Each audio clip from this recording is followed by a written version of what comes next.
From drivers openly poking fun at Mercedes cars to the whole McLaren and Alpine saga, here are the best moments from Drive to Survive Season 5. Starting with Kevin Magnussen's dream comeback to Formula 1. K-Mag was without a seat in Formula 1, and Haas was looking desperately for a new driver. They let Magnussen go in favor of Nikita Mazepin, whose dad was bringing in huge chunks of money for the team. But we all know how that turned out for them. Mazepin's time at Haas was nothing short of a disaster, and the team finally had to let him go. Out of all the options, the team chose to call back the ever-charming Kevin Magnussen. Kev, who recently became a father, literally didn't even think he has a shot at making it back to F1. He was just enjoying the next stage of his life with his family when he got a call from Gunther. And well, he obviously said yes. Now, it's one thing to come back to Formula 1, but it's a whole other thing to make a comeback the way Kevin did. It was time for the first race of the season, the Bahrain Grand Prix. Everyone was testing out the new breed of Formula 1 car after the whole revamp of regulations by the FIA. Drivers were having a hard time adjusting to those cars, but not Kevin. And that's despite the fact that he was out of the game for a whole year. He just pulled everything together and finished the race in 5th place. Not bad, eh? Everyone was super happy for him, especially Gunther Steiner. It was beautiful to watch. But wanna know what wasn't beautiful to watch? Mercedes' car, and the entire grid agreed. Like, drivers were openly spotted making fun of the way Mercedes' car looked. They really gave a whole new meaning to the term silver arrows with this one. See, 2022 wasn't a pleasant time for Mercedes, who were hoping to successfully defend their Constructors' Championship. Their car was an utter disaster. As soon as the car was revealed to the drivers and the team principal, the look on their faces said it all. It was a look of shock and frustration. All the drivers were making fun of it and were mocking George Russell and Hamilton.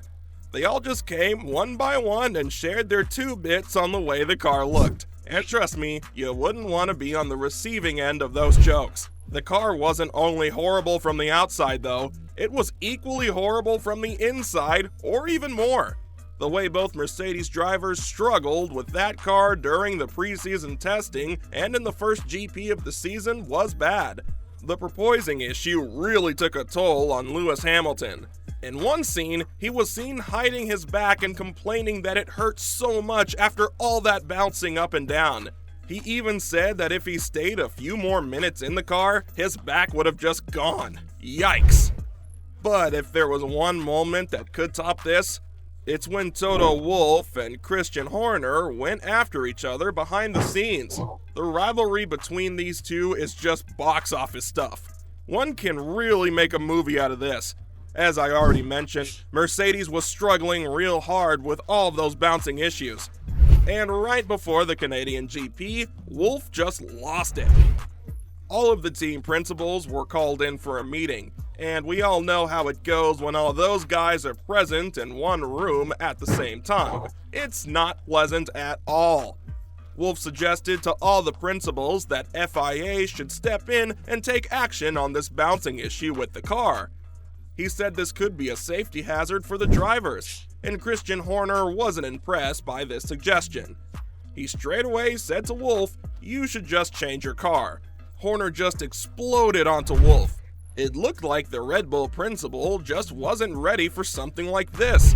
He was quite surprised actually that why would Wolff even say something like this, because it was clearly only a problem on his end. All the other teams quickly figured out what was wrong, and they minimized the bouncing on their cars, but Mercedes wasn't able to do so. Some team bosses were actually hoping that this scene made it into the final cut of Drive to Survive, because they thought no one would actually believe them if they told this story to someone, and thankfully it did. I mean, this is what Drive to Survive is all about. It's moments like these that make the show what it is. But as big as this might seem, there was another drama brewing between McLaren and Alpine. And its star act was none other than Oscar Piastri. The Formula 1 and Formula 2 world champion was the focal point of the show in a couple of episodes. See, mid-season, it came out that Fernando Alonso was off to Aston Martin after Vettel announced his shocking retirement from the sport. Alpine desperately needed to fill that vacant seat with someone. I mean, you don't want to head into another season with only one driver on your team. Now Alpine boss Otmar Schiffnauer was a big fan of Oscar Piastri and pegged him to be the future of the team. And he wasn't alone in that. Even Christian Horner was full of praise for the young driver and dubbed him as the next Verstappen. His statement alone is enough to tell you what Piastri is all about. So when Alonso left, Otmar was pretty calm knowing that they had Piastri as the reserve driver, and he clearly wanted him to take the vacant seat at Alpine. And one day, Alpine suddenly announced that Piastri was their new driver. However, things took a drastic turn when Piastri took to Twitter and revealed that he had no intention of racing for Alpine next year. And that's when McLaren made the most of this situation. Piastri presented himself on a silver platter to the Orange team, and they just came in and got him from right under the noses of Alpine. Everyone inside Alpine's paddock, including Otmar, couldn't believe it. Otmar eventually had to settle for Pierre Gasly, someone he was already very impressed by. He even said that if he was the principal of McLaren, he would have signed Gasly. However, that was more of a damage control move by him if you ask me. But now it's time for me to ask a question. What was this F1 season all about? Policy changes, right? So it's only natural that floated over to Drive to Survive Season 5, because Max Verstappen finally changed his strict policy and made his debut on the show. The champ has been very reluctant to appear on the show. According to him, they dramatized things out of proportion. But this time he finally decided to cave in. Even though his interviews were really short, he still gave us something to talk about.